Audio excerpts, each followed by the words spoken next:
Good morning, you guys. Good morning, good morning. Today is January 26th, and it's 11 in the morning right now. So this is day number 3, day number 3 of recording, 3 days in a row.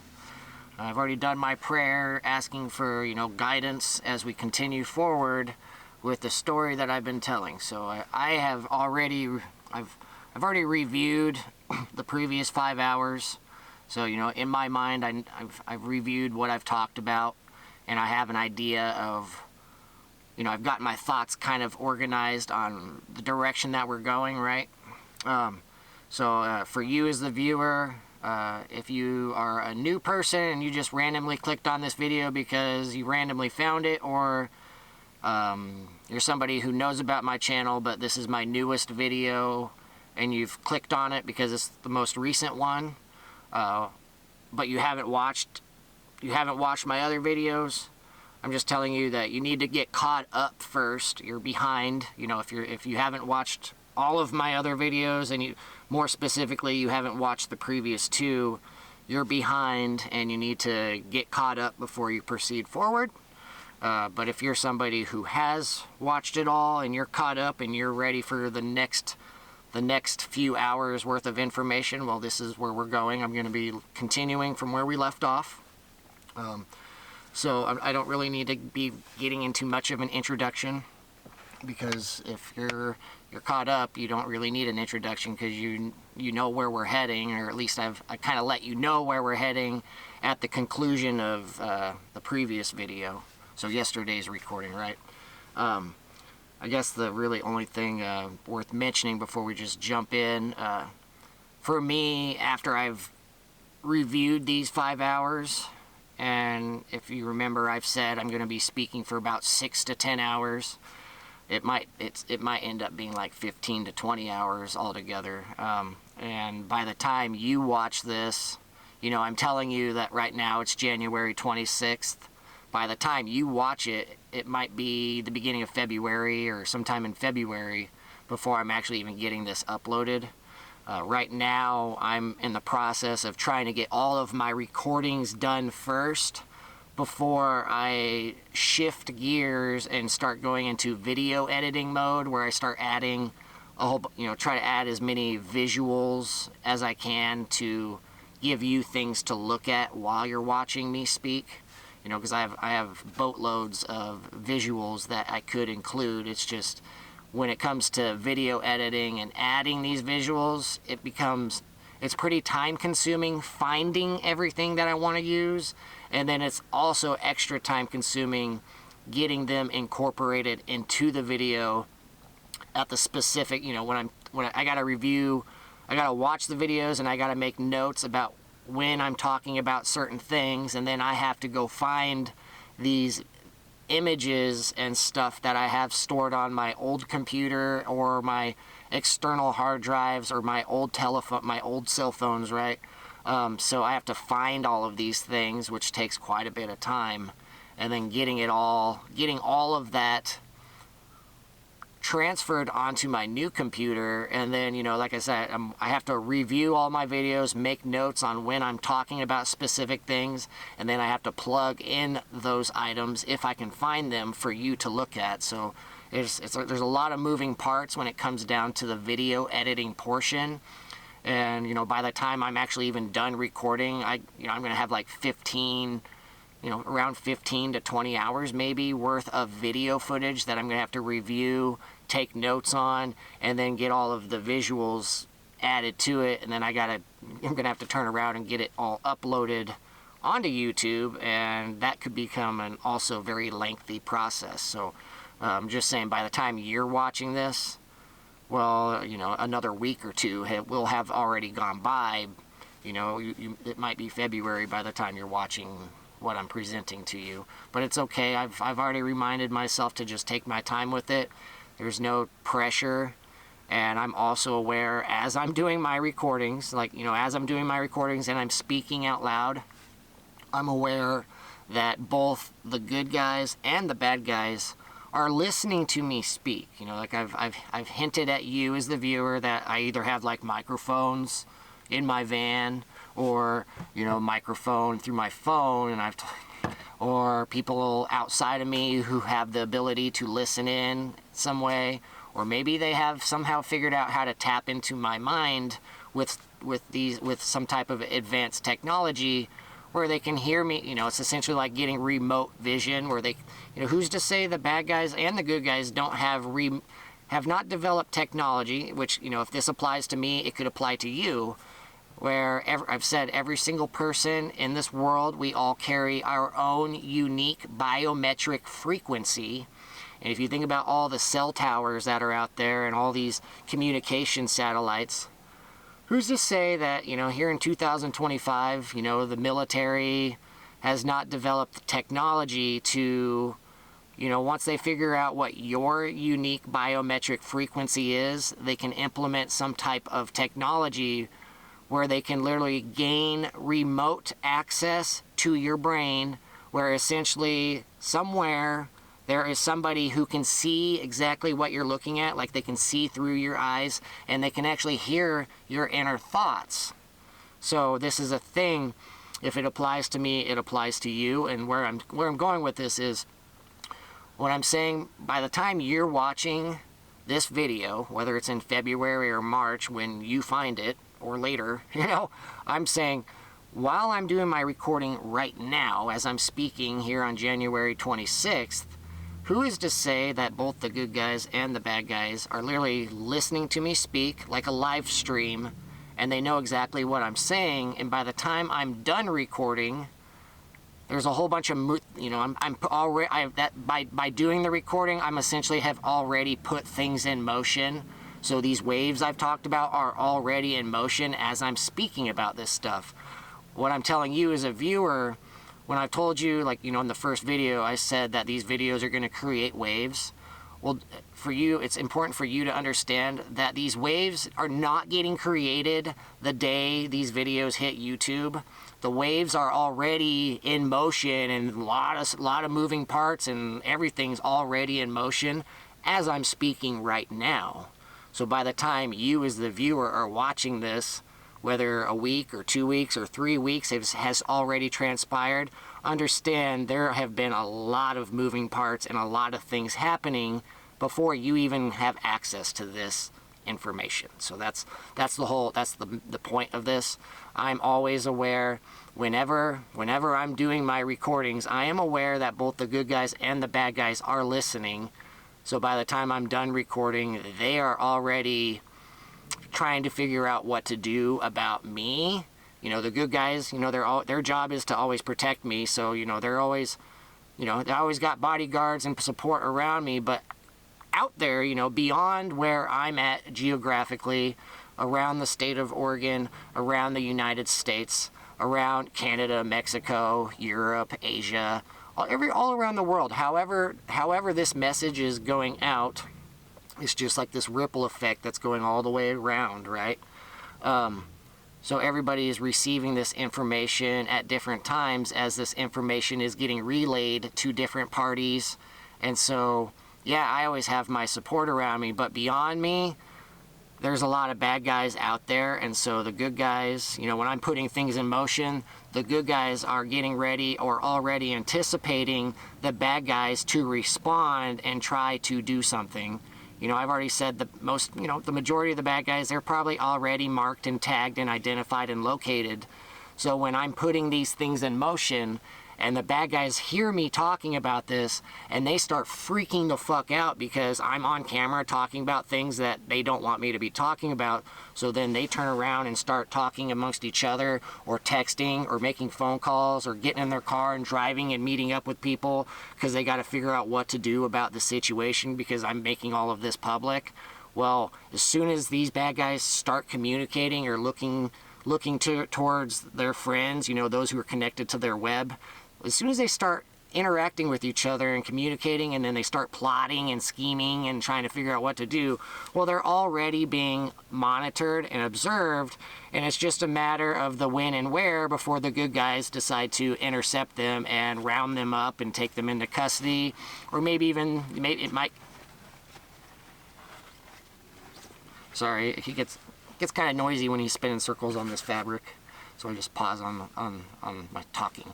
But you know, who's to say that, you know, when the bad guys actually try to put their own plans into motion, the good guys are already aware, and then as soon as the bad guys start putting something in motion, who's to say the good guys don't magically appear, intercept them, and take them into custody? Or it could, you know, in some cases things could just outright turn into a gunfight, you know, where you got gunfights out there, and that's where I've heard a lot of gunshots over these past 7 months, and that's where, you know, that's what I'm hinting at. Sometimes it's a matter of, you know, good guys versus bad guys getting in all-out gunfights, and then other times the good guys are able to catch the bad guys without it turning into a violent interaction. It just, the bad guys get caught and they just surrender outright because they know the gig's up, right?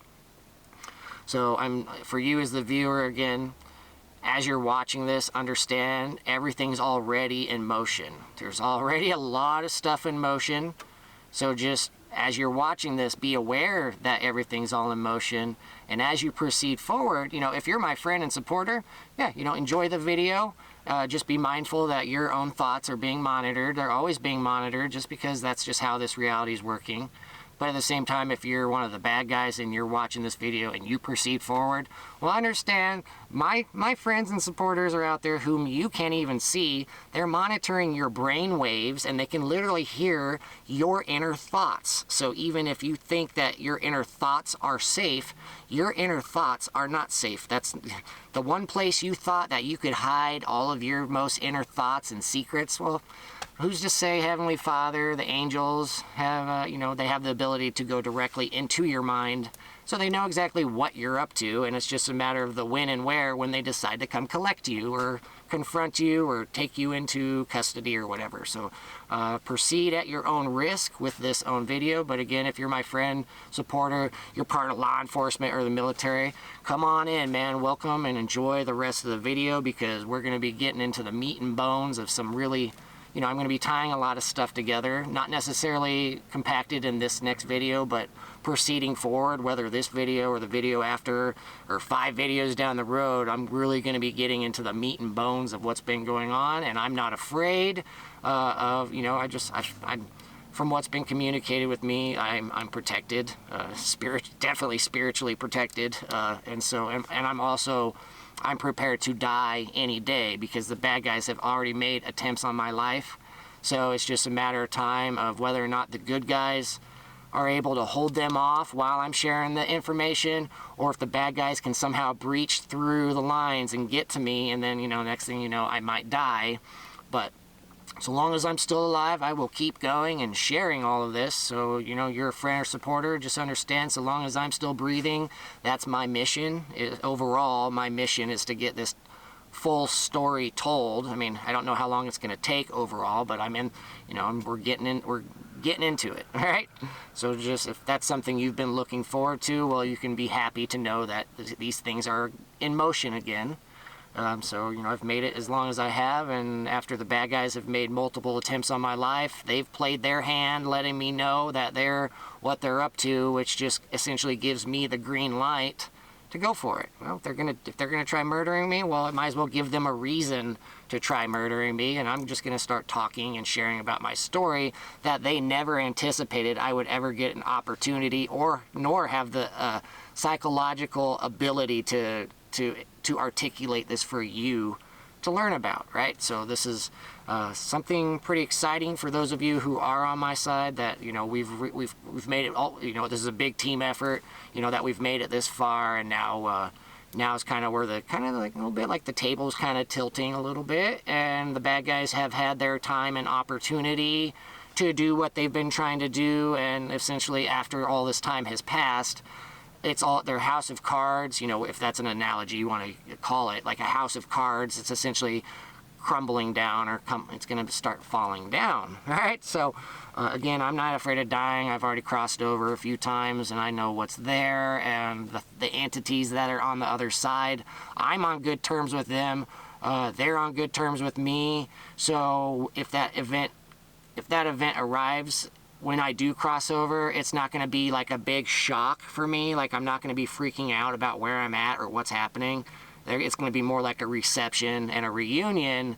And then should that happen, well, once I do cross over, none of you are going to really know where I've gone. You're not going to know where my spirit has gone, and you're not going to have any idea if I'm still here down on the ground with all this. All of a sudden I have all different types of magical abilities, and you literally cannot see me because I'm invisible. I might even be able to make myself visible to you, but I could also make myself invisible.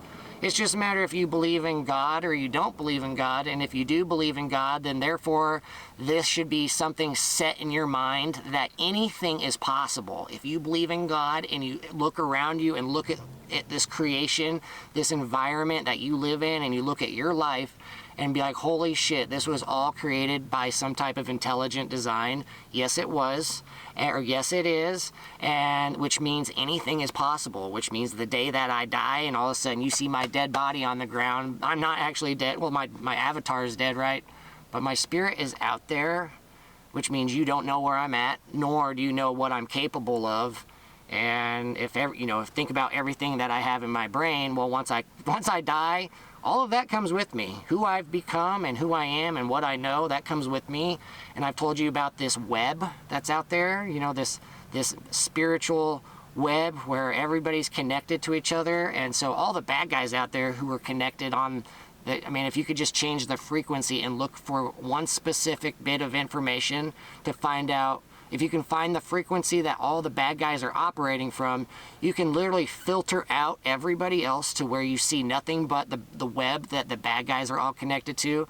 And then you can just start pick one and then go look for the next, and just work your way around the world, picking out all the people who are part of the evil web, and then you just, essentially, they get removed from this reality. And so how do you guys know, should you guys murder me and set my soul free, that myself and these entities that you cannot see, we're out there, and all of a sudden you just start watching people dropping like flies left and right with no explanation? How do you know we're not on some other frequency, and we're not just out there collecting souls?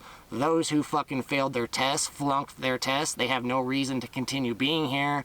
And then everybody who's left standing by the time this is all completed, congratulations, you made it, and now everybody gets to move forward and go live their lives in peace without having to worry about these sadistic, crazy people that are out there trying to enslave everybody. So that's kind of what's coming down the pipe. And so, again, if you're a good guy and you're one of the good guys, you're on Heavenly Father's side. When I say good guy, that's not gender. I'm not saying a guy like male. A good guy, you could be a woman, right? You're a female. You could be a male or female when I'm saying a good guy or a bad guy. It's just not specifically talking about men or like male. It's like, so that's a thing too. So, if you're on Heavenly Father's side and you're one of those fighting on the good side, well, that's something for you to look forward to, knowing that these bad guys are going to get theirs at some point. And here I got 1:40 left on this clock, and then we're going to be, I'm going to shift the camera. So I got my board kind of pre-planned just a little bit. We're, still the same template as far as keeping this part up here to let you know where we're at on the timeline. Okay, so all these letters up here represent the different months. So you got what we have talked about so far. What I've really covered is everything that's happened. For about this time frame, from March all the way till about August. And, after this cuts, I'm going to start building upon that. But right now, as we proceed forward, so for like the next 2 or 3 hours, we're going to be really getting around to talking about this January time frame, which is essentially when I met Kelly and went down to Eureka, California. So these next 2 to 3 hours is really going to be focused around what happened then. And then eventually, my guess in the next video is that we're going to be talking about what was going down around the time before my arrest. And then we'll go from there. I can't tell you what's going to happen after that. But right now, just for this video, for you to know, this is the area mostly that we're going to be focusing on. And so I'm going to talk a little bit about stuff that was happening a little bit beforehand, and then we're just going to really be right here. So if you need to go get a glass of water or go to the bathroom, now is a good time to do it, because now we're going to be moving forward pretty quickly. Or thoroughly. Good day. All right. So I'm trying to make this as organized as possible to make it as easy as possible for you, because my brain just flies all over the place. So I gotta do things to keep. I gotta try and make it as organized for myself to make things easier for me as much as I'm trying to do it for you. But when I'm just in my head, I am flying all over the place. Okay. So with what we got right now, before we really just start diving in. Again, remember, all of these letters represent the different months from March 2018 all the way till September 2019. Okay, so this is the timeline that we're operating from right now. So again, that's not new to you, and so I've made these numbers 1 through 7 because these are really going to be like the key points as far as how far we're going to make it today. We might only make it to about 6 and 7, and at the same time I've already talked about some of these. So the main focus right now, as far as this video and what's to come, we're going to be right around 5 and 6, and maybe get to 7. I don't know yet. But if you're wondering what these numbers are and what they represent, so like number 1, as far as what happened, a little bit, about a week or two after I returned from Las Vegas. In the previous video, I told you about my father, Jerry. His mom died, right? So I'm just gonna put Jerry's mom. So it was my grandma. Jerry's mom died. Okay. So that's what the number 1 represents. And then number 2 represents my mom. So I'm gonna put grandma right about, or grandma. Hopefully you can see it on camera, can read it. I don't know if the text is too small, but so Jerry's mom died. So grandma, my grandma, right? So, and then number 2, you remember I said I went up into Montana, right? So I went to Montana about a month after I had returned to Oregon.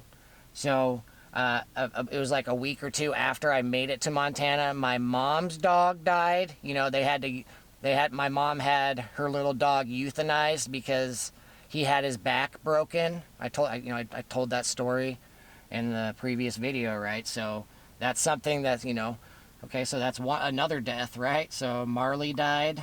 Marley, that's the name of my mom's dog. So I'll just also say my mom's dog.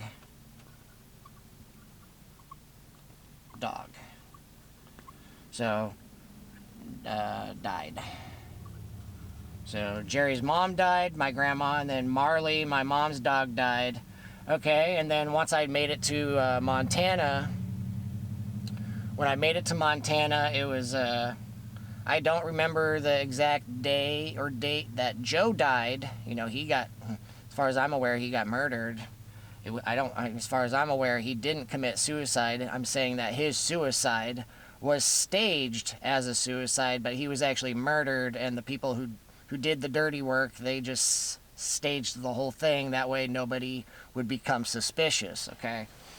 So that was, I believe it was probably somewhere around the end of July, somewhere around then. I mean, if you have access to that information, okay, well, that's a date you can fill in the blank for me, because I don't know the exact date. I just know it might have been sometime around the end of July or maybe very beginning of August. I'm not sure. So number 3, Joe got murdered. I'm just going to say Joe got murdered.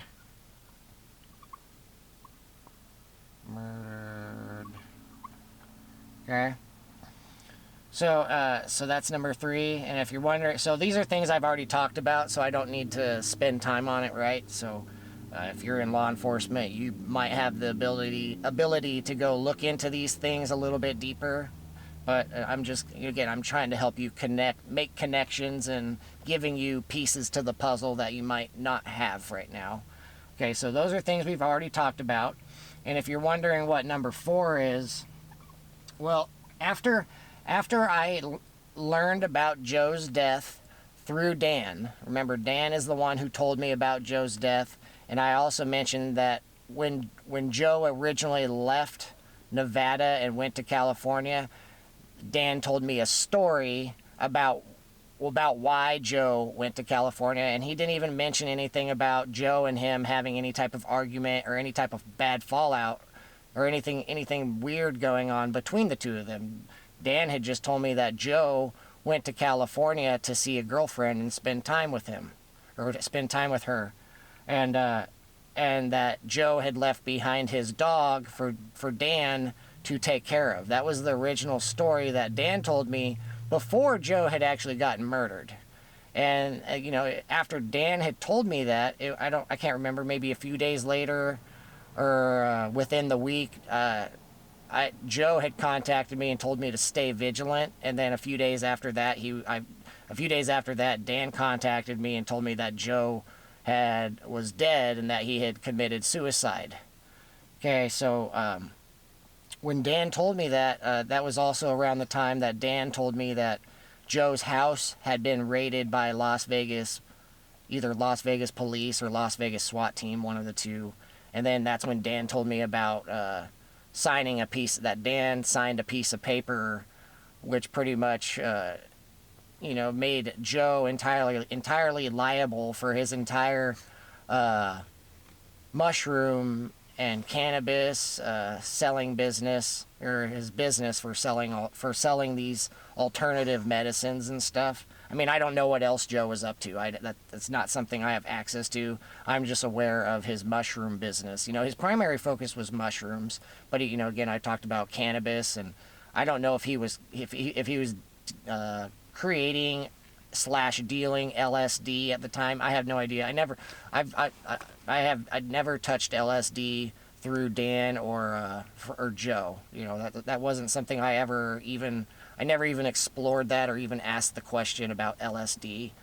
My only interest was mushrooms, DMT, and I never even bought any marijuana or cannabis from Joe. I only bought mushrooms and some DMT from him.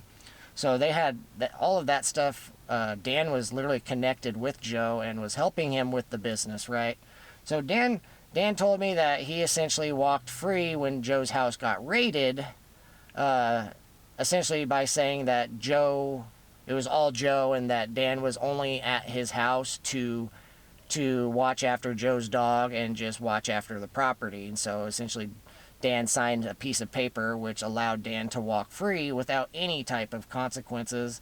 And then and then Joe ended up dying mysteriously, right? And then a little bit later, I would find out that Dan took possession of all of Joe's property, all of his artwork, all of his anything of value. Dan took possession of it and also took Joe's dog. So when I started learning about all of this stuff, right? I asked Dan a bunch of questions, and there was a few things that weren't really making sense, and I told Dan, I even said that to Dan. I was like, some of this stuff doesn't really make sense, man. But whatever he told me, I just went with it. But when I wasn't talking to Dan, and I'm in my own space thinking about the situation, just kind of scratching my head about certain things, about this is not making sense. This kind of seems like Joe might have actually been murdered, and there's a lot of things happening, right? Well, why did Joe get murdered? I thought Dan and him were like best friends, because that's how Dan spoke about Joe all the time, was as if they were best friends, talking in just casual conversation. Prior to whatever happened between the two of them, prior to that, I had this impression that the two of them were really good friends. Okay, so now he's dead, and so I'm trying to figure this stuff out, and also wondering who it was that Joe went and met up with in California. So there's all these things I was wondering, right? And so if you're still wondering what number 4 is, well, about a month or so, a few weeks, I don't know, sometime after learning about Joe's death, I didn't really buy Dan's lie, and then I literally don't remember what it was that I started sharing on my social media. I really can't remember, but it was around this time when my social media accounts, as far as prior to Joe's death, when it comes to social media, my Instagram account, Riders of Apocalypse War, my follower count was just on this exponential increase. It was just on this increase, where at its peak, I had reached like around 11,000 followers, right? 11,000 subscribers. And as that number had been climbing, because you remember when I first met Dan, that was in March, and it wasn't, that previous February, I told you that's when I got on Instagram and I really just started going all out on the stuff I was sharing. Well, from February all the way until around August, so February, March, April, May, June, July, August, so about 6 to 7 months. In that time span, I acquired between 11 and 12,000 subscribers to my Instagram page. And as a product of that, there was a feature on Instagram that allowed you to look at your analytics, so you can see what your page, what type of traffic your page is generating. You could see how many accounts your content was reaching each day. And you could see how many people were viewing each, for any given post I was putting up, you could literally see how many people were viewing the post or that the post was reaching. And so at the peak of that time, around, June and July, I was reaching somewhere around 500,000 people any given week, a half of a million Instagram accounts for any given week. And then at the same time, while this account was growing, I went and had created a backup account just in case something had happened to in case something happened to my primary account. Well, I had a backup account that I was letting people know about, because if something happened to my primary, well, at least people would be able to find my backup account and I can continue proceeding forward as if nothing happened, even though, if my other page got taken down, just like my Instagram page had been hacked into. If you remember my Instagram page, from it was after I returned from Hawaii and after I had gone to Colorado and come back from Colorado. It was around the time that Milwaukee came into my life, and I got my travel van when my Durgan photography Instagram account got hacked into, and somebody literally stole my account, and then they uploaded a bunch of pictures of women in bikinis and lingerie and stuff. And then so at that point in time, all my subscribers back then thought I was starting to post pictures of women and lingerie and stuff. And so that whole thing got shut down because I started getting questioned by my friends about why I was sharing that stuff, and I told them that my account got hacked into. And so I told all my friends to turn around and report my page because I have no access to it anymore. So my entire Durgan photography account got outright deleted. So that happened back in 2018, I think. No, 2017, right? Not 2018. That was the previous year.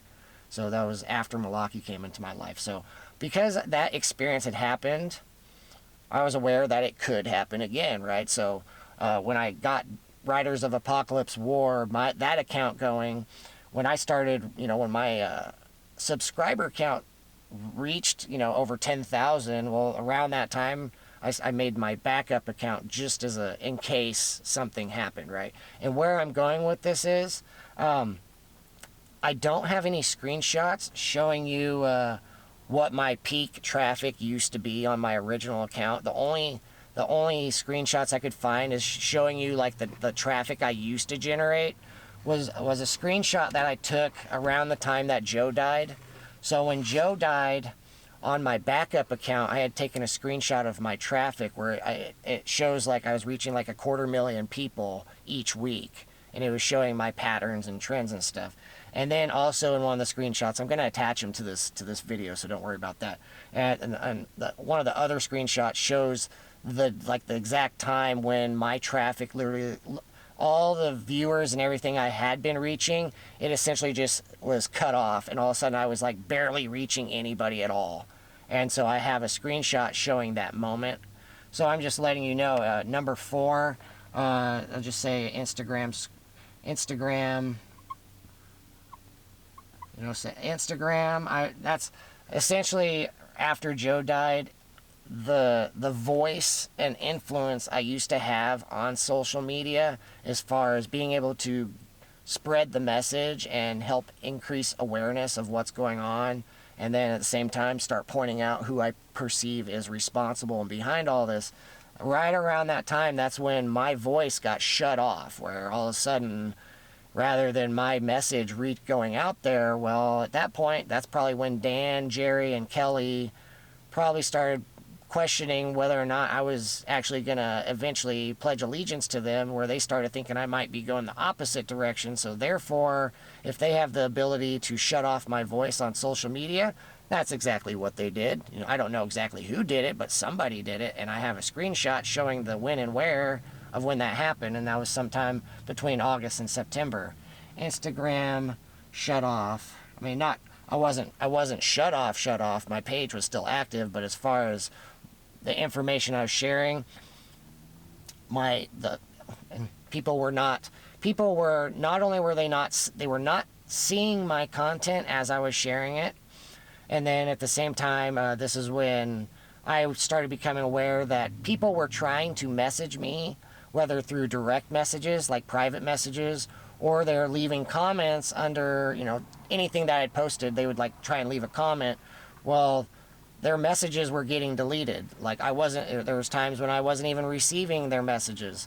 There was times when I would get notified that I had just received a message, so I would open my phone to go read the message, and when I would open up my Instagram account and then go to the private messaging to go find the message, it would literally disappear before my eyes. I would right as I'm about to click on the message to open it, it would literally disappear before my eyes.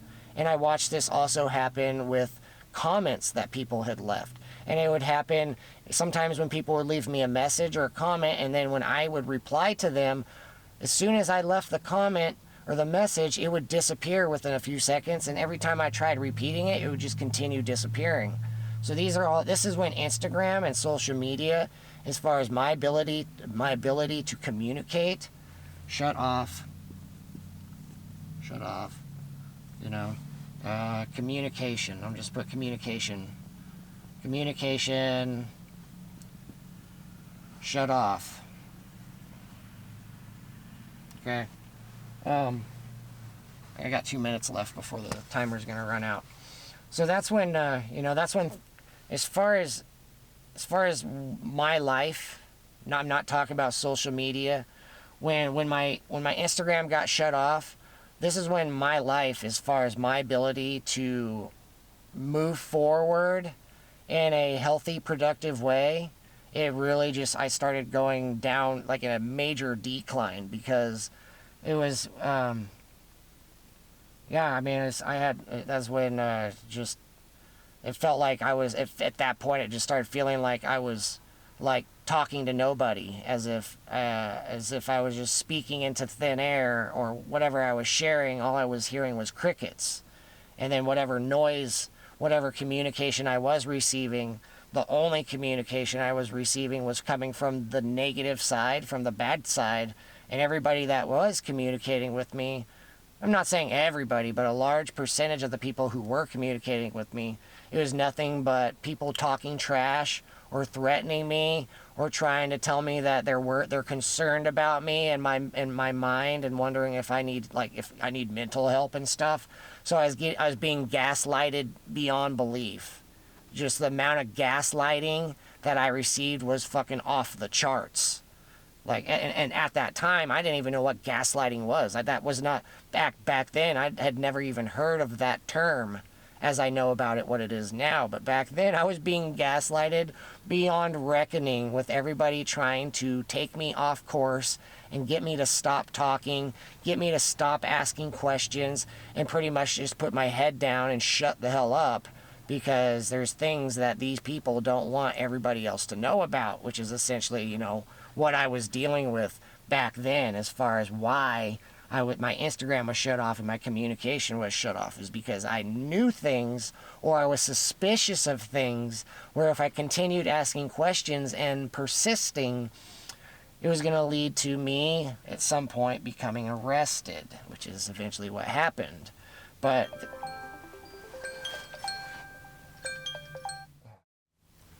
You know, but it wasn't until,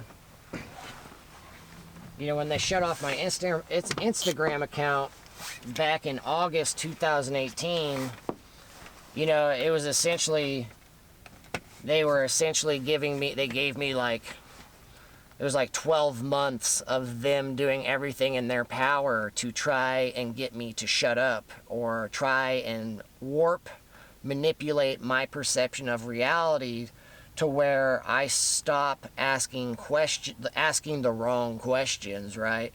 Or stop becoming suspicious of specific people. They were trying to divert my attention anywhere.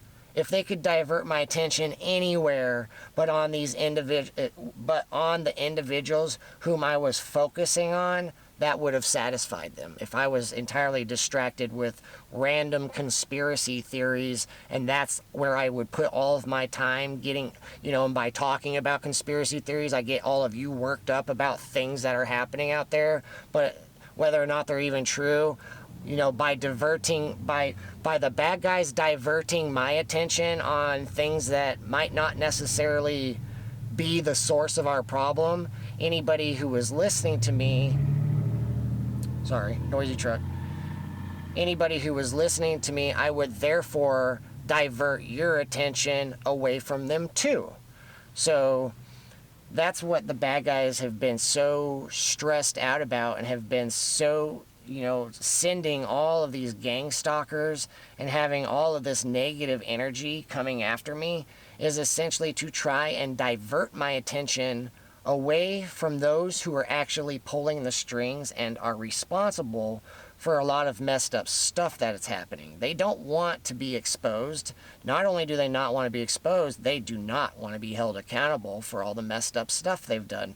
Because if you can start following the web and start, you know, really documenting and reviewing all the messed up stuff that they've done and all the people who have been hurt along the way and all the lives that may have been destroyed along the way as well, for these individuals who have been part of that, they are absolutely fucking terrified of being held accountable, or, you know, not only going to prison, but what happens to them once they do get to prison.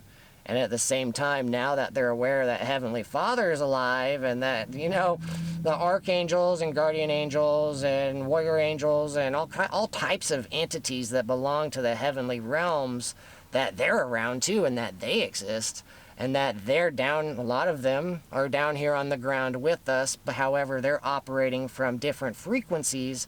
They're operating on different frequencies that our human eyes cannot detect. Therefore, they can operate incognito and monitor everything that's going on as it's going on. And then that way they can figure out who all is part of it and what all they have done. So once Judgment Day comes, everybody who's been involved, as far as the bad guys, when it comes to judgment and, you know, your conviction, you'll get exactly what you deserve. And so that's a major, you know, that's one of the major points of, you know, this video, is to let you guys know you're going to get exactly what you deserve. And at the same time, I'm still communicating with law enforcement and militaries. You know, the objective right now is just to help you guys connect all these pieces and make all these connections and all that stuff if you haven't already. And anybody who's not part of law enforcement or military, and you're a good person and you're not part of this disgusting stuff, this is me enlightening you about some things that are happening in the background that are pretty significant. And I'm just, you know, trying to get you psychologically aware and prepared for anything to happen around you in your reality, where all of a sudden what you perceive this life to be just all of a sudden just flips upside down. All of a sudden just things get out of control and crazy for a while. But so long as you're aware of what actually might be going on, and you're aware that, you know, if you're on our side, and, you know, so long as you just pray and, you know, you keep your family close, it's okay. Just maintain your position and don't let anything scare you. Don't let anything scare you, and just, you know, and then once the scary stuff passes, you will be aware of what might actually be going on. So if it is actually what's going on, and you're not one of them, well, don't worry about it. You'll be allowed to proceed forward and go live your life, and then all these scary people have been dealt with. Hopefully, that's kind of that's the direction that I'm trying to get everybody to go. So, get all of these people who've been responsible, just get them dealt with, whatever that even means, and off the chessboard, out of this reality, taken into custody, locked away, and then whenever death does come, collect their soul. Well, they might, not only will they not be allowed to reincarnate and come back into this reality for another attempt, many of them might outright get sent straight into hell, into the pit, into Sheol, whatever name you personally prefer calling it. You understand, right? You know where I'm talking about, the scary place, that where once you get there, there's no coming back. And so there's a lot of individuals who have done some really bad stuff, and the angels and Heavenly Father, they've been watching everything, and they know everybody who's involved, and they know exactly what you've done. So if you as a viewer are one of those individuals, I'm just letting you know, we already know about you. We know what you've done. And it's just a matter of the when and where and the time and all of that. When your specific ticket gets called and somebody comes and collects you, whether it's law enforcement, FBI, military, doesn't really matter to me. So if you're identified as a bad guy, just don't be surprised if at some point, whether daytime or nighttime, as you least expect it, somebody, all of a sudden you get swarmed by law enforcement, and just know that's it. You're done. Because in your heart, in your mind, as you as a viewer, you know you're part of it right now, and I'm calling you out right now. So in your mind, and you know what you've done, and you know you're part of it. It doesn't matter what you tell people, but in your innermost thoughts, where you think nobody can tap into your brain, where it doesn't matter if somebody actually accuses you, you can always deny it. Well, in your mind, you're like, haha, they can't hear my mind. So therefore, even though I am pledged to it and nobody outside of me knows it, well, they already know. So I'm just saying, do not be surprised if there's a day when all of a sudden you get swarmed by law enforcement. And you can play stupid as much as you want, you can act naive as much as you want, but if law enforcement or military has you identified and they know exactly what you've been up to, it's it, you're done, and they're gonna haul you off and take you somewhere really fucking scary.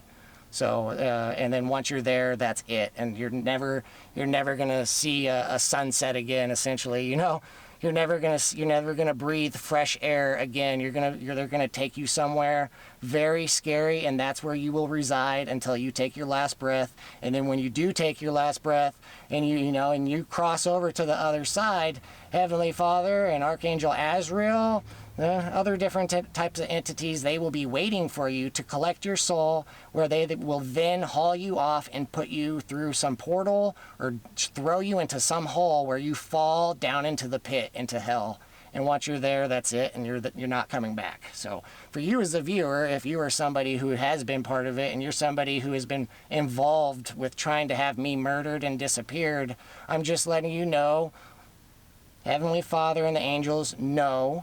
They know exactly who you are and what you've done and what level of involvement you've participated in, which means if they know, there's a good chance law enforcement and military have you identified. So wherever you are, doesn't matter where you are, it's just a matter of time before they come and get you. It's just these things take time.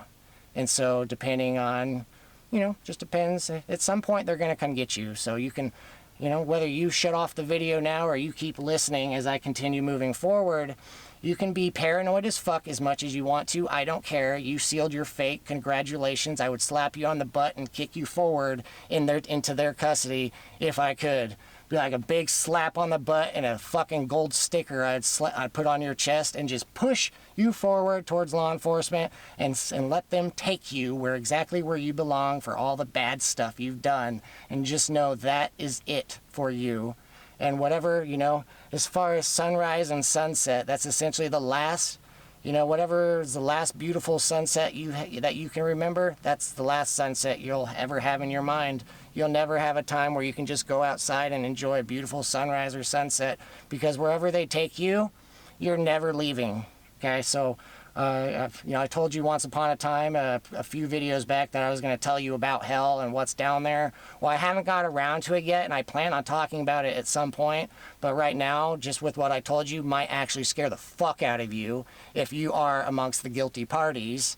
And I'm just, It's up to you, you know, eventually your own mind, your own psychology, if you are amongst the guilty parties and you are hearing me say all this, your own mind, it's essentially, I'm preparing you. Your mind is going to go into a very scary place, and then it's just a matter of time before law enforcement comes and gets you. So up until that time, enjoy the ride wherever you are and whatever you're doing, because eventually you're going to get yours. So again, congratulations. You've earned it. You know, if you're part of them, you've earned it, okay? At the same time, you're welcome to continue trying to come after me, but I'm just letting you know I'm protected by fucking Heavenly Father and archangels and guardian angels, as well as law enforcement and military. And if you think you can get through all of that, you're welcome to proceed forward and try it.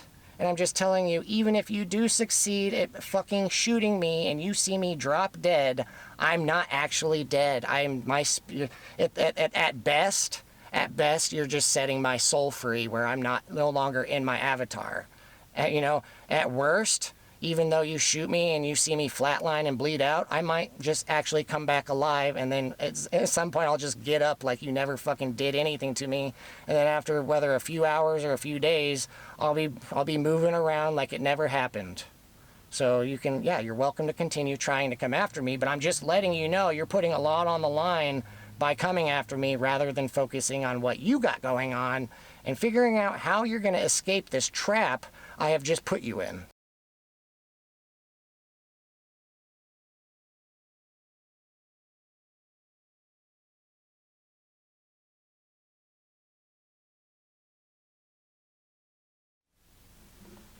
Alrighty, guys. So I'm starting with a new video, but today is still January 26th. So if you watched my last video, hope you enjoyed that one, you know, how that ended. Meaning if you're still here and you're ready for the next video, then you're either one of the good guys and I haven't scared you away and you're ready for the next batch of information. Or you're one of the bad guys and you're probably pretty terrified right now and you're still here because you're still looking for something you can use to either come after me or try using against me, or you're trying to figure out a way of how to escape what might be coming for you, you know. Again, I've said before, when I'm saying all this stuff and you know in your heart and in your mind that you're one of the bad guys, and you're still walking free, and you're saying, well, nobody's come after me yet, or I can't sense anybody. Well, again, I said not everybody's going to be collected at the same time. The good guys are not going to go after everybody simultaneously right at the same time. It's like people are going to be getting picked up one at a time as time moves forward. Everybody's going to get picked up at different times, and it's just a matter of when and where and the time for when your name and your ticket is called, where at some point law enforcement or maybe some heavenly entity comes and addresses you, which is the very beginning of when you start being held accountable for the things that you've done, right? But if you're one of the good guys, that's you're good to go. It's the bad guys that got to freak out. If you're one of the good guys and you're on the right side of the fence, you're on Heavenly Father, Jesus Christ's team, and you're on the side with the heavenly angels and all the entities that belong in the heavenly realms, you're on our side, right? You're on our side. Well, again, my last video when I said when I've talked about a trap, when I mentioned a trap, if you're somebody who watched all that, and even though you might feel like and have said that you're on my side, but I'm just because the information is kind of scary, if you feel like you're kind of worried or you've been kind of scared about that, just remember I'm here with you in this reality. So as far as a trap, I'm in this trap with you, but it's a matter, Heavenly Father is the one who can spring the trap or set anybody that gets trapped as far as caught up in this web. I've mentioned the web, and now that you're here watching my videos, and if you're somebody who's watched all the videos, And now that we're getting pretty far along the timeline, and there's a lot of things you've learned, and from a psychological standpoint, it's not only is it a lot of information for you to absorb, but there's a lot of scary information within there, which makes this whole process like this. It's a very delicate balance for any individual, where there's things I can say that can really help you and lift you up, but there's also things I can say that really just either scare the shit out of you, or all of a sudden you perceive that I might be one of the bad ones, or any combination of some type of this. All of a sudden you're experiencing this scary negative energy and you just don't know what to think. And all of a sudden you hear me saying that you're in a trap, and now you're wondering if I'm one of the bad guys and I just put you in some type of trap. If you're one of the good guys, understand, you're one of the good guys, you're on, and you believe in Heavenly Father, Jesus Christ, and that's the side of the fence that you're on, whether you're a man or a woman. When I say good guys, again, you can be a woman or a man, just depends, whichever gender you are, but I'm saying one of the good guys, you're on the right side of the fence, okay? Understand, I'm here with you, okay? I'm down on the ground with you, so when I'm talking about this trap, yes, you have been ensnared in the web, just like I'm inside the web. So if you're scared and terrified, just remember, just like that saying in the Bible, where though I walk through the valley of death, I fear no evil. You can if you know it by heart, you can finish the Bible verse, or if you don't know it, you can go look it up. But again, anybody who's on my side, and you have found me, whether I know you by name or most people, everybody who knows about me, majority, I don't even know who you are right now. Everybody is kind of in the background while I'm doing my thing. So essentially, everything that's happening, it's all happening beyond my field of vision, which means for you as a viewer, you have found these answers and stuff, but you're scared. Well, remember, I'm here with you. I have found my way out. I have found my way out. I have crossed over, and I have gone to this other side, and I know what's there, and I have established connection and communication with Heavenly Father, with these higher entities, and at the same time, I have also been fighting against these evil forces and this bad side too, and some of them have been trying to illustrate themselves as some of those that are up here, and I've had to, over a period of time, I've been having to figure out and discern the difference between the two. But as time has been going on, I've really been tuning in onto what when I'm talking about frequencies, there's these high frequencies, and then there's low frequencies, and you also have low frequencies that are trying to pretend to be high frequencies, and so it's very complex. But it's something for me that I have dialed into, and I have refined my ability to kind of discern the difference. And so I'm saying for you as a viewer, if you're kind of scared or confused, just keep going. Remember, I've said before, just keep going. If you're not one of these bad guys, if you're not one of the bad guys, and you haven't done these bad things, it's that the scary stuff that I'm putting out there. It's really to kind of just put these bad guys who are part of it kind of in a psychological, spiritual, maybe even physical, kind of like this metaphorical state of paralysis, where because their guilt is so heavy, and the fact that not only is their guilt so heavy and the bad things that there's been so much bad stuff that they've done in their lifetime, but for some reason they've more or less gotten away with it without any severe consequences.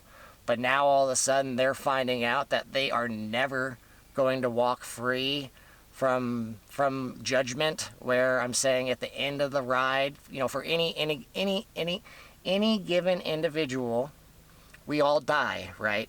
So the fact that I'm letting people know where when your ticket is called, on your death day, again, we all have our own death day. Nobody's death day is the same. We all come and go at different times but time always continues moving forward. You just come into this reality, serve your time, and then when your time's called, you're out, but this reality just keeps on going, and everybody who's still here, they keep on living their life until everybody has their own ticket. Some people live all the way to 100 years old. Some people make it to 70 years old. Some people only make it to 30. Others, they don't even make it past 10 years old. So it's not up to you to decide when your ticket's called, but all the same, you have to acknowledge the reality that someday your ticket will be called. And when your ticket is called, are you going to be somebody who is going to be excited to go home and have, the life you lived? You're not going to be ashamed of the life you lived. Yeah, sure, if you made mistakes, not a big deal. If you have certain things that you regret, not a big deal. So long as you learned your lessons and you stop doing those things and you reestablish connection and rebuild a relationship with Heavenly Father, Jesus Christ, and these high realms and the entities that dwell and live up there, they trust you, and they're ready to have you come back home. As long as you're maintaining and doing the best thing you can, just keep going. Don't let the scary stuff that I've talked about make you turn around and run away from me, or stop going down this scary path that I've been leading you to, because I always like to try to remind you guys, even from the very beginning, I've said there's going to be a light at the end of the tunnel. For some people, they will find that light and make it to the light at the end of the tunnel sooner than others. Some have already found it. Some have already found their way home, and once they found their way, kind of like leaving Plato's cave. Once they found their way, they turn around, and then they have been, here in this reality, they've turned around, and they just turn around and start spreading the word and trying to help others find their way back too, so that we can all return home and go home together, to the heavenly realm. We can all go home together. But in the same breath, this is something for you to have to accept. Not everybody is going to make it. Okay? So that includes your own friends and family. Amongst your own personal circle, your own circle of people that you run around with and that you have to accept the reality that not everybody's going to make it. And with that knowledge, first and foremost, you need to make sure that you're going to make it first. I mean, not first as if it's in a race or anything. I'm saying you need, at some point, you're going to have an introspective look at your own life and make sure that you actually have a genuine connection and relationship with Heavenly Father and Jesus Christ in that, right? And that has to be a genuine thing, not something that you're doing just because you want to try and avoid any type of accountability for the life you've lived, but you have to do it because that's what you want. That's where you start seeing this world for what it is, and you start realizing this isn't a place where you want to get stuck, and that essentially your life is a test. And if you can pass your test, you can actually go home to the real world. But if for some reason you fall in love with this reality, and all of a sudden you have all types of attachments to this reality, and or a bunch of karmic debt attached to you as a product of how you've been living your life inside this reality, this is where things can kind of get, not everybody has the same answer. Everybody has their own answer. Some people do want to stay here, and if that's their choice, that's their choice. But at the same time, if they have negative karma attached to them, they're still going to have to pay it back. And if there's ever a time they decide that they do want to leave, they've had enough of this, all of a sudden their actions start catching up with them, and all of a sudden they're starting, rather than enjoying this life, well, because they've been effing around so much, they have bad karma they have to pay back. And once these people arrive to their losing season, or their tribulation season, where all of a sudden their life starts getting difficult and things start getting out of hand, and all of a sudden their life kind of just gets out of control, and once they get to that stage, all of a sudden they're crying and begging, wanting to leave this reality. But the thing is, you have a whole bunch of karmic debt attached to you, which means you have to ride it out for quite a while, and you have to either figure out a way to either pay it back, or you just have to ride out the entire duration without getting extra negative karma attached to your life. So at some point, you're going to have to stop doing the things that you're doing if you eventually want to go home. So these are all things I'm sharing with you, this how this reality works, and at some point, in order for you to go home, this is something you're going to have to really contemplate in your mind. And once you, if you do want to go home and you do want to leave this reality, that's where you really have to look at how you're living your life, the people you're running around with, and at the same time, the life you have lived and the things you've done, and potentially anybody that you might have hurt or stole from or lied to and deceived, that, and those people paid for it in a negative way. That's where you're really going to have to face those things. And then once you do face all, you have to face all of the things you've done, all of the bad things that you can consciously remember. You might have to think on it for a while. This isn't something that you can accomplish as far as when you go in your brain and start thinking about the messed up things you've done or have encountered. This isn't something that you're gonna initiate and be done with it within an hour. This is something where it might take you weeks or months to review, maybe even years, to review and go through all of the stuff you've done, and then at some point you have to decide to make a change and figure out a way to pay back whatever damage you have done. That's how this reality works as far as what this reality is. This is kind of like a prison reality, a prison planet / test ground. The answer is not the same for everybody. The answer is different for everybody. Everybody has their own answer, their own path, their own reasons for being here. Some are here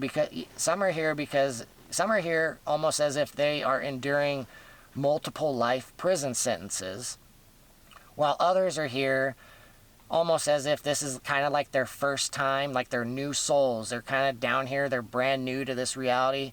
So as they're living their life, they don't even look at the evil stuff. They're just fascinated with what this reality is. And you meet people that are just excited about everything. I mean, maybe not everything, but they just have this enthusiasm, this excitement about reality and how cool it is and all these things you can do. Well, they might be a young soul, a new soul, which means they have not tapped in to this underlayer of what reality is. And that's not necessarily a negative thing. It's just right now, well, for what this reality is, a lot of people aren't even being presented with the truth or told the truth at an early age. And that's how people can, they're out excited and they're enjoying their reality, but at the same time, they perceive they can do whatever they want without any type of consequences. And it isn't till the end of their life or much later down their life where at some point they might catch on, and then when they start looking at some of the things that they did and they realize, yeah, they might have hurt people, but they didn't think there was any consequences about it. Well, this is where things can kind of start getting out of hand very quickly. Okay, so it just depends on you as the viewer. If you're somebody who's been doing your best, sure, if you've made mistakes or have done things that you aren't happy with, you can always do things in your life to pay that back. Any positive things that you can think of as far as helping others or helping animals or helping the environment, there's all kinds of things you can do to pay back any type of small scale negative karma that you might have accrued through your life simply by just making mistakes because you just didn't know. Again, that's just part of life. That's part of life and lessons we learn. We reap what we sow, and as long as you keep yourself in check, or at some point encounter somebody who can explain it to you in a way that makes sense, you can entirely turn your life around in like almost overnight or within a week or so. Once you just have time to think about this, and you have time to think about the life you've lived and all of that, you can really just start flipping your life around, so long as you're willing to face the dark side, this negative aspect of your own life. As long as you're willing to face your own darkness and not run away from it and not deny it, there's hope for you.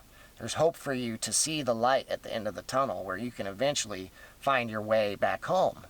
And that's where I'm saying, as far as how the last video ended, if you're not somebody who's part of this disgusting stuff that I'm addressing, but you're also following along because you want to learn the story. And I've said before, there are times I'm going to scare you, and perhaps that last video, maybe it really scared you. I know. Just wait, there's people. You know, perhaps how that last video ended, maybe I really scared you. And so before we continue forward, this is essentially me kind of just trying to help bring you back from any dark, scary places that you might have gone to help you kind of just get recentered and to let you know it's okay. You know, as long as you're on the good side, or you're in the middle trying to figure things out, it's okay. It's all right. Just keep moving forward. And then, eventually, everything's going to start making sense. But again, there's still a lot of scary stuff that's up ahead. And I'm just trying to remind you, it's okay. Just stay focused. And again, we're on some type of mystery. Solve the mystery, right? Because I'm trying to show you the connections between Dan, Kelly, and Jerry. And then I'm going to be talking a lot about mushrooms and the things that happen as a product of all of this, because everything's connected, right? So, with where the video ended, where the video cut off on the last video, we were essentially on. I don't have my marker. Sorry, I'm looking for my marker. Oh, back here. I got 50 seconds left. So the where we ended on the last video, we essentially covered this part, and now right before the video, or as the video transitions, we're going to be picking back up from right here. And so we're really going to probably be focusing on this section for the next hour to 2 hours or so. So hopefully I got you, you're one of my buddies or one of my friends or anything. Hopefully I got your emotions and everything centered, so you're not, so we're all on the same page again, right? It's like I'm here with you, as scary as everything is, I'm here with you, and I'm just trying to, keep you from falling into the scary places, okay? But this is where we're going right now, so if you're somebody looking forward to hearing more of the story, well, this is where we're at. There you go. The video's over. I gotta cut.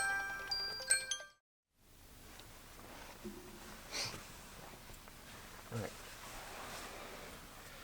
So like I said, we're gonna continue from where essentially we left off. I listed off 1 through 4, right? I listed off 1 through 4. And now we're on everything that kind of happened between kind of the middle of December through right around the end of December, or the middle of September all the way through the end of December. So that's where we're at right now. So essentially after Joe died, I was up in Montana at the time when Joe died. And I told you I was doing like landscaping, yard work for people that I had met on Craigslist while I was in Montana. That's how I was earning my money to pay for all of my expenses while I was living in my van up north, right? And so, and then at the same time, I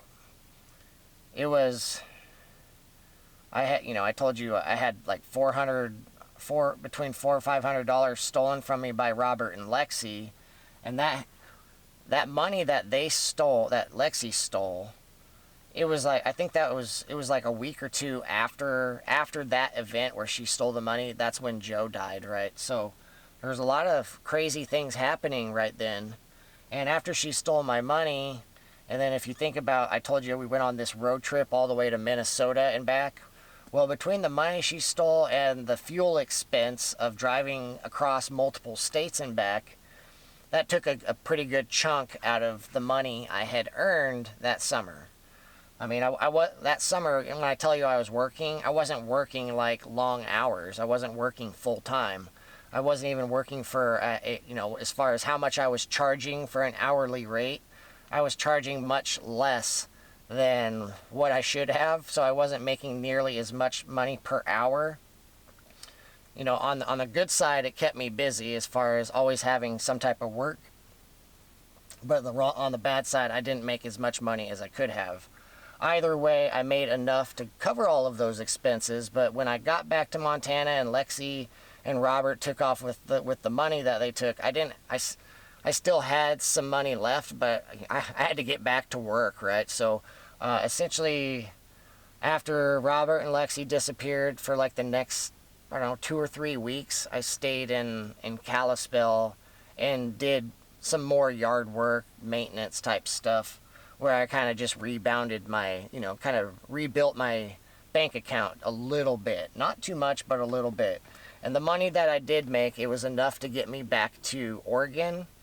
I think it was sometime near the end of August, or sometime in the middle of August is when I headed back to Oregon, headed back to Central Oregon, to where I started living with my mom and dad again, Jerry, my mom and dad, Jerry and Cindy, right?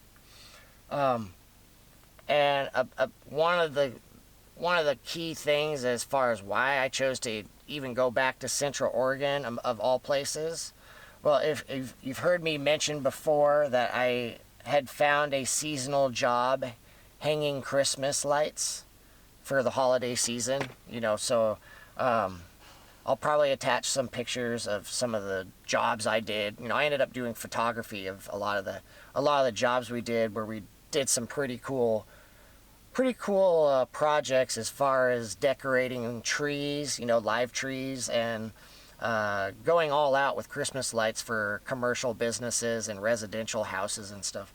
And I at some point during my Christmas light, during those seasons, I was going out. I was leaving in my own car and going out to all these addresses while it's dark, and I took my DSLR camera and did some night photography and took pictures of our jobs, which I turned around and shared with my employer that he used for marketing and advertising, which generated his business new customers, because he's pretty good at that part. So I'll probably attach some of those pictures of the Christmas light jobs that we did. But what I'm saying is, so when we're talking about this timeline, as far as number 5, when I returned, sorry about the light. There's the sun's been moving this direction, and it's starting to affect it. So I'm trying to block the glare. So I apologize anytime you're watching the video and you can't see because of the glare. So I apologize for that. But from like the middle of September through the end of December, like I essentially returned back to Central Oregon to do it was this year, 2018, this was going to be my 3rd season working for the same employer. And this is the same employer who I had house sat for in February earlier that year, when his family went to New Zealand, and then all that weird shit started happening while I was house sitting, and then that's when Dan came into the equation in March, right? So this is me going back to work for that same employer. And when I was returning back to my employer, in the back of my mind, at that time I was starting to get suspicious, wondering what his connections are to all this weird stuff that's happening. But at the same time, I'm not going up to him and confronting him and asking him these questions. It's just something in the back of my mind where once I started working for him again and we proceeded forward with the season, as far as hanging lights, I was just going to be in a state of observation through the entire season and just observe not only my employer, but my coworkers, all the other people I was working with who were helping hang Christmas lights. I was just going to be in a state of observation, watching them, wondering if they're connected to this, or if they will slip and kind of give me a hint that they might be aware of things that they're not supposed to let on about. So that's what I essentially did from the middle of September through December. After Joe died, I didn't really trust Dan anymore, but at the same time I remembered that Dan and his wife. Dan communicated with me that he had every intentions of leaving Las Vegas, and he said he wanted to move to Oregon.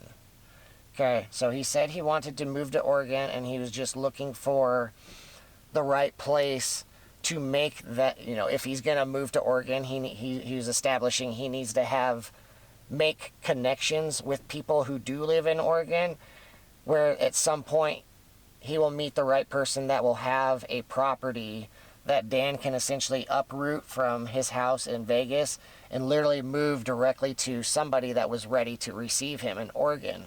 And Dan wanted to live somewhere out of any type of city limits, like, you know, out in the mountains or the hills or the country, you know, where he can have his own space to move forward with whatever shit he's doing. You know, he was looking for a safe space, and he was looking to try and make connections with people that would allow him to move from point A to point B. And from point A to point B, my meaning is that he wanted to leave Nevada and relocate to Oregon. And so Dan communicated with me that that's what his goal was. But at the same time, I was doing everything in my power to avoid ever crossing paths with him and getting pulled into whatever he's up to. And at the same time, I was doing everything in my power as far as texting him and communicating with him by the phone. I was doing everything in my power not to arouse his suspicion, and not to really let him know that not only did I not trust him, but I was becoming suspicious about Joe and what Dan's actual motives and agenda and intentions are. I was still in this state, you know, psychologically, I was still in this state of, you know, not only survival, but trying to figure out what's going on and how to best navigate it and survive without giving away my position to not only Dan but other people. There was only a few people who I even hinted at, and so the whole time I knew at some point I was going to cross paths again with Dan, because I promised I would see him again. That was kind of the basis of him allowing me to leave Las Vegas back in at the end of April. It was that him and I would cross paths again, and so part of that arrangement, or, you know, kind of my promise I made to him, was that I would see him again. Okay, I didn't know when and I didn't know where, so I was doing everything in my power to put off that perception to Dan that I was his friend. You know, I had to, because if I didn't do that, I could get murdered. And if I got murdered, well, I had not found the answers that I needed yet. I had not found the things that I was looking for yet. Even though I was catching on and getting aware, I still kind of had to play stupid and play naive. And so there was a lot of things that I was doing then that might have appeared dangerous or didn't make sense, or that was questionable. So I'm just explaining it to you as far as anybody that was aware of me back then, and you're wondering, there were times when you're wondering why I was behaving the way I was, or why I was doing the things I was doing. Well, I was playing a very dangerous game with Dan, and if you didn't even know about Dan and you didn't know about what was happening in the background, well, then obviously what I was doing would appear erratic, right? It just appear erratic and just off the wall. And I was doing everything in my power to navigate through this, and while at the same time figure out what's going on. So I'm going to be doing a little bit of an expansion as far as the web, and I'm going to show you some more connections. I'm going to introduce some other people into this story, and it's all going to be, at some point it might not seem relevant at the beginning, but as this story progresses, when we start reaching this timeline, you know, a little bit later in here, some of these people that I tell you about, you're going to start making these connections for yourself, okay? Which for you, if you're in law enforcement or military, this might aid you with the total completion of your investigation and figuring out who all's involved and what level of participation they were in. Okay, so there's a vehicle parked. Let's see where they're at. There's a vehicle parked like 4 spaces down. Not a big deal. Just wanted to make sure. Sorry, I'm kind of sitting in a not really a comfortable position, but I'm trying to block the glare from the sun, so that's kind of why I'm fidgeting around. So when I told you, as far as like with Dan wanting to leave Las Vegas and make it to Oregon, I'm going to show you right now, I'm going to help you make connections with people that were people that I was introduced to in Central Oregon, where eventually these people would become connected with Dan, where I'm going to be showing you that there was a whole bunch of stuff happening in the background without my knowledge, and it wasn't until later on that I would even find out that these connections were actually even happening. Okay, so I'm gonna draw. You know, here's me. Here's me, right? Here's me, and I'm just gonna say this is my employer. Ironically, my employer's name was Brennan. You know, my name's Brandon. My employer, his name was Brennan. So I'm just gonna put Brennan. Okay, his Brennan. You know, this is me. I'm Brandon. All right. So I'm just trying to help you so that there's no confusion. My employer's name was Brennan, and my name is Brandon. Right? Very simple, but at the same time, if you're not paying attention, it could get confusing. So I started working for Brennan, hanging Christmas lights. It was after I got back from Colorado, so I think that was it was like September of 2016. So again, this is my third season doing it. When I came back from Montana, you know, when I came back from Montana, like sometime around September or middle of September, well, the first thing I did, you know, because I didn't know, you know, because my intentions was to do my third season of hanging Christmas lights. So when I made it back to Central Oregon, I went and, you know, I sent him a text or called him and let him know I was back in Central Oregon. And I asked him when he needed me. He's like, hey, when do you need me? When are we starting? You know, when are you going to start getting all the lights organized and the trailers organized? That way we get all of our gear and equipment ready to go for the day we actually start going out and putting up lights. So I established that communication with them. Well, when I arrived, I was a little early, where Brennan was not quite ready to get this, you know, for the season to start. And so at the same time, I asked Brennan if he knew anybody or if he had any work for me, because I still needed to. I had expenses and I had bills to pay, and I needed to continue working however I could to start making money again. I had enough money to get back to Oregon from Montana, but by the time I got back to Oregon, I had less than, you know, probably less than $750. I didn't have that much. So when I got a hold of Brennan, I asked him if he knew where I could find some work. Okay, so this is where we start having another person get introduced. Because it wasn't time to start with the Christmas lights, Brennan introduced me to this individual, you know, so we're going to draw another stick figure, and his name is Michael. So his name's Michael. Okay, so his name's Michael, and Michael was a pretty old guy. He's probably in his 70s or something. So this guy Michael, who lives in Bend, and I don't know how long these two have known each other. I don't know anything about their relationship, you know, their friendship or any of that. But as far as I know, Brennan told me that Michael was a friend of his, and so then and that he said that Michael might have work for me. So eventually Brennan introduced me to Michael, and then so I met Michael face to face. So when I met Michael face to face, you know, so this connection, this tether was formed. Okay, so once the tether was formed and I started spending time with this older man, I learned that he owned properties all over Central Oregon.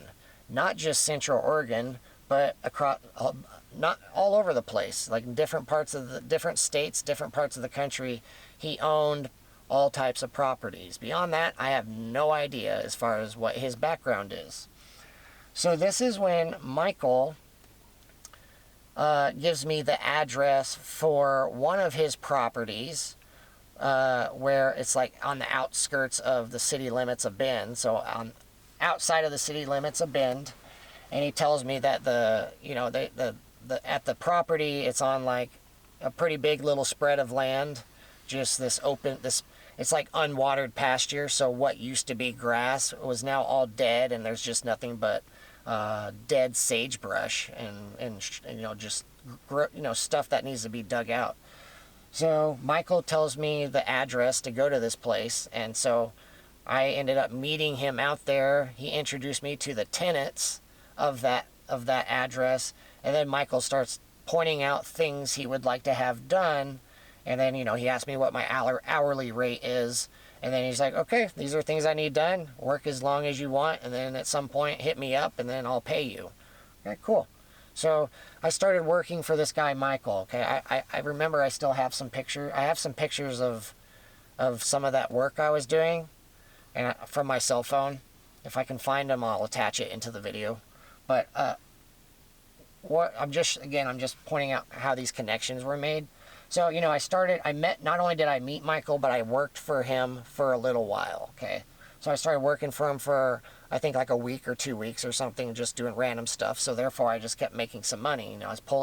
I was like pretty much just pulling up a sagebrush, with a flathead shovel, just digging out sagebrush from this big dead pasture area, and then put it in big piles, then load the piles into a wheelbarrow, and then essentially hauling it over and making a giant pile for the tenants to like burn or haul to the landfill, or one of the two. So that's all I did for like 2 weeks or so, while I was working for Michael. And then once we reached like the 1st of October, well, that's when I started working for Brennan again. So that's when Christmas light season began, was sometime in October, where Brennan, he had like over 100 customers from the previous season.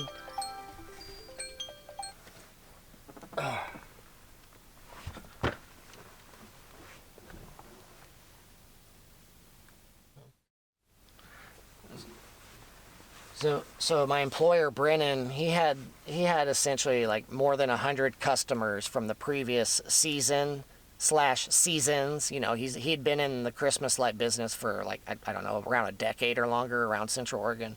So he had repeat customers, and so because he was a small business and he had so many customers, we would as a Christmas light installation crew, we would begin installing Christmas lights during the month of October, like the beginning of October. So we were going around installing Christmas lights on residential and commercial residential houses and commercial buildings, but we weren't turning the lights on. The lights were just essentially getting installed on the buildings, and then sometime around Thanksgiving, my Christmas light installation crew and the other crew, we would return and we would drive all around Central Oregon, and we would return to all of the businesses that had lights pre-installed, and we would give them timers, and then we would get everything turned on. So from Thanksgiving all the way till the end, the new year. So the beginning of January,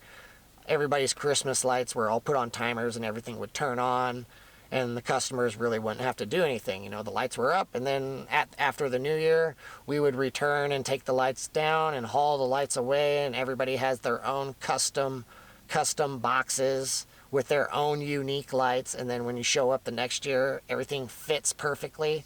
So that's kind of the business that Brennan was operating, and it worked pretty well.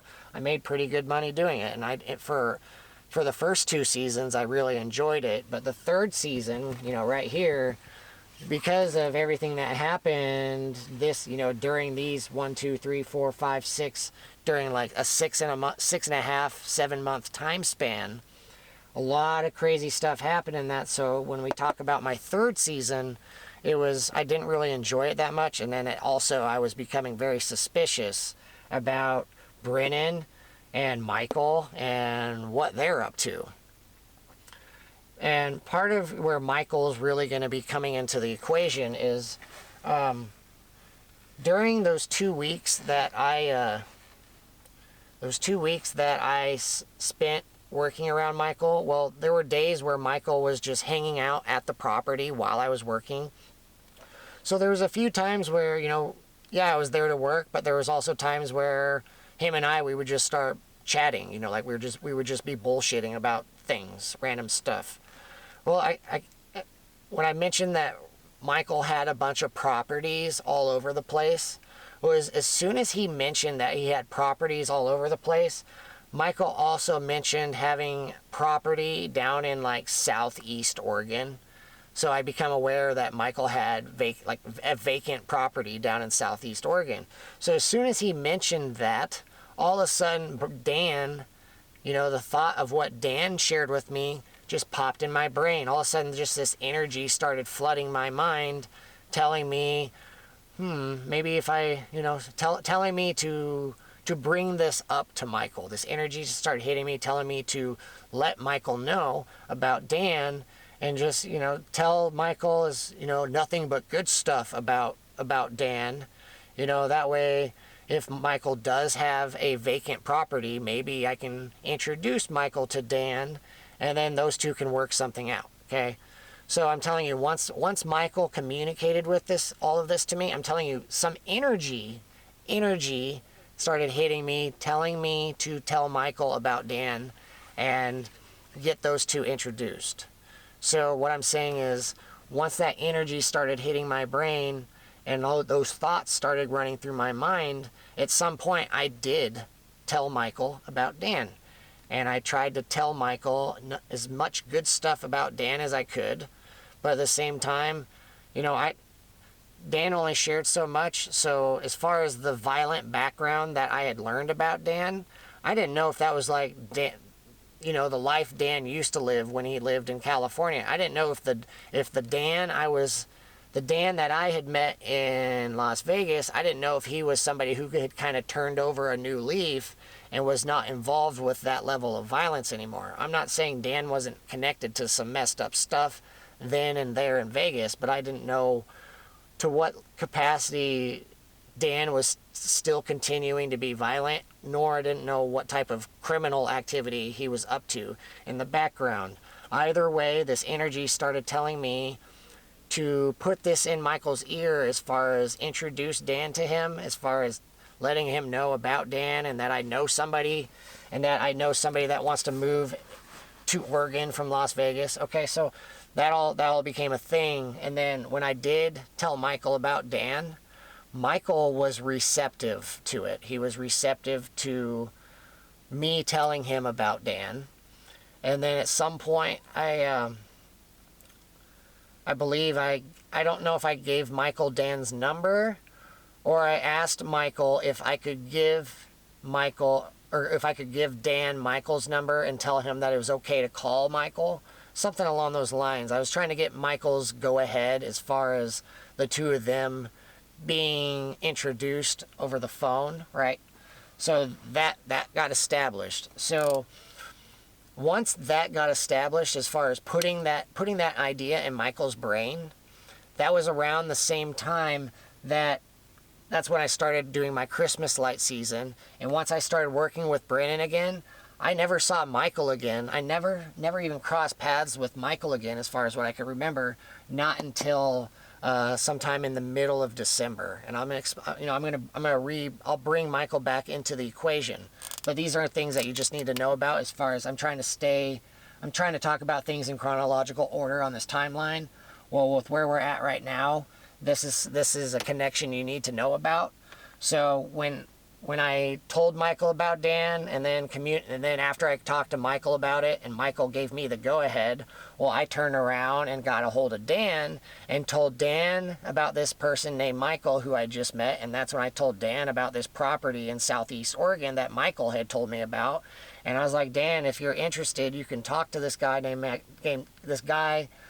named Michael, and then maybe you guys can work something out to where, if you're still wanting to leave Las Vegas, maybe you work something out with Michael where you can literally uproot your life in Las Vegas and you can literally move down to southeast Oregon. And if you can work that out with him, all you gotta do is let me know, Dan, and I will come down and help you get moved in.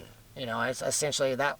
when I told you I was planning on, I knew I was going to be crossing paths with Dan again at some point. Well, if all of these things played out accordingly, well, this would, if Dan and Michael worked it out, well, that would be the when and where as far as when I'm going to cross paths with Dan. And I just said I would help him get moved up there. So whatever belongings and property he brings with him from Las Vegas, I will help him offload and get himself comfortable and situated with his new home, whatever that even means. So these things were starting to get put in motion, but I had no idea the direction or what things would evolve to become. I just know that I told Michael about it, and then I turned around and told Dan about it, and I either gave Michael Dan's number or I gave Dan Michael's number, and then beyond that, I started working for Brennan, and I started focusing on Christmas light season, and whatever Michael and Dan, so now I'm going to I'll put Dan right here, I'll put Dan right here. So, because Dan and I are talking, because we're following the tether. So initially it was with Brennan, and then through Brennan and Michael were friends, and through them I became connected with him, and then at some point Michael became connected with Dan. Okay, so all of a sudden this web starts forming, right? This web is forming, but again, these things take time, so these things take days, weeks, or months for these webs to fully develop, and the snares and traps and stuff and people who get pulled into it. All of this stuff happens over a period of days, weeks, and months, and years even, right? But this is the origins of when these connections were formed. Okay, so I'm trying to think where we're going to be going next. So essentially, when these two were connected, I don't even know when they made the agreement, but at some point, I forget even when Dan let me know, but they made an agreement as far as Michael and Dan, with Michael agreeing to allow Dan to move, allowing Dan and Jamie to come move down to Southeast Oregon and live on one of Michael's properties. So whatever timeline that was happening and whatever they were talking about in the background, I don't have access to that, and I don't know. Okay, but all of these, so you can only imagine the types of things they were talking about. Especially, Dan's playing his game, and he's got this very sick game that he's playing against me. And if Dan is recruiting people, if he's recruiting people into whatever he's plotting and scheming, well, all of a sudden Michael might, he might have already been, but they're making deals behind my back where essentially these are all enemies. Because at some point, simply because Brennan and Michael are friends, how do I not know that Dan and Michael are not connected? Because if Dan knows who I am and Dan knows about my employer, well, just by Dan being aware of Brennan means there is at least a small tether there. There is a connection, whether or not he's actually interacted with them or not. He's aware of him, which means if Dan has friends, other friends, for example, if Dan and Jerry, I'll put Jerry right here, Jerry, my dad, right? So what if these two are talking to each other, right? What if these two are talking to each other? And then if you want to add some more interesting variables to this equation, during my entire, like I said, I did 3 seasons hanging Christmas lights with Brennan. Three full seasons. And one season runs from somewhere in the middle of September all the way until about February. So you got 1, 2, 3, 4, that's about 5 months out of the year. And I had done 3 seasons with him. So that's over a year total of my employment working with him.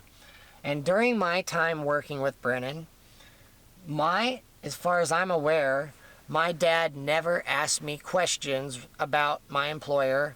And then of the times that Brennan stopped by the house to either pick me up or drop stuff off for me or whatever, those two never, ever spoke to each other face to face while I see my own father never asked questions about my employer, and my own employer never asked me questions about my dad.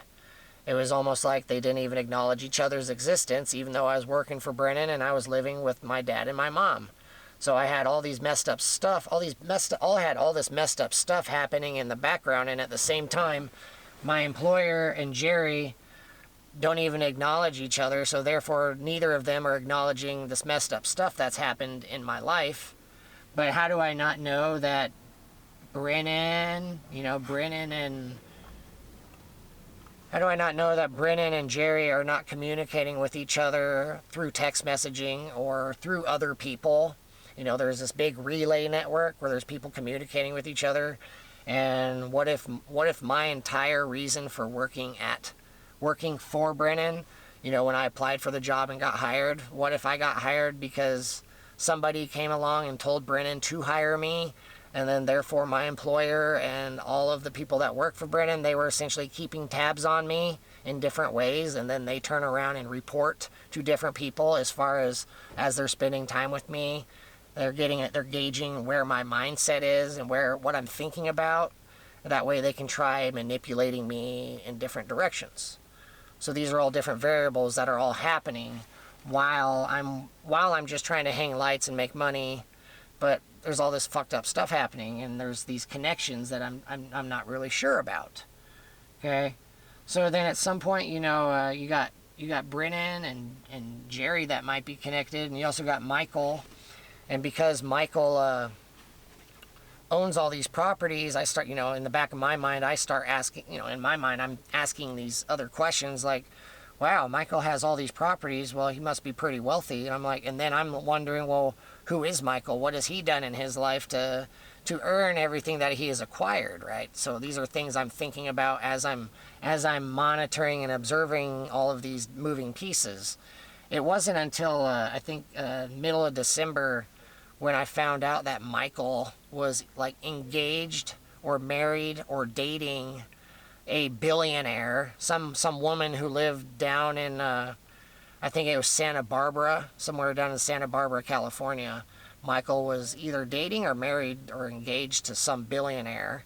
And between Michael and this woman, they owned a lot of property around the United States. I mean, I can't tell you where or how much, but that's what I became aware of. Okay, so I actually met this woman. I mean, I don't know anything about her. I don't even know her name, but I remember one of the days I stopped by Michael's house. I'm gonna get to it, and I'll get to the explain that, but I'm not there yet. But I crossed paths with this woman, and it was only like a 10-minute interaction. But beyond that, like I saw that she exists, and I saw Michael with this woman, and beyond that, I've never seen her again, and don't know anything about her. So those are all things worth knowing. So these are connections I'm showing you, where as we proceed forward, so long as you have seen these connections and you can remember, I will be bringing back these. I'll be bringing Michael back into the story. I'll bring Brennan back to the story, and then I'm going to be introducing some other people into the story. But again, we're right in this time span, and we're getting really close. We're getting really close to focusing on this right now. But I'm almost out of time, and I kind of need to take a break and drink some water and stuff. So I'm going to do that, and then we'll proceed forward.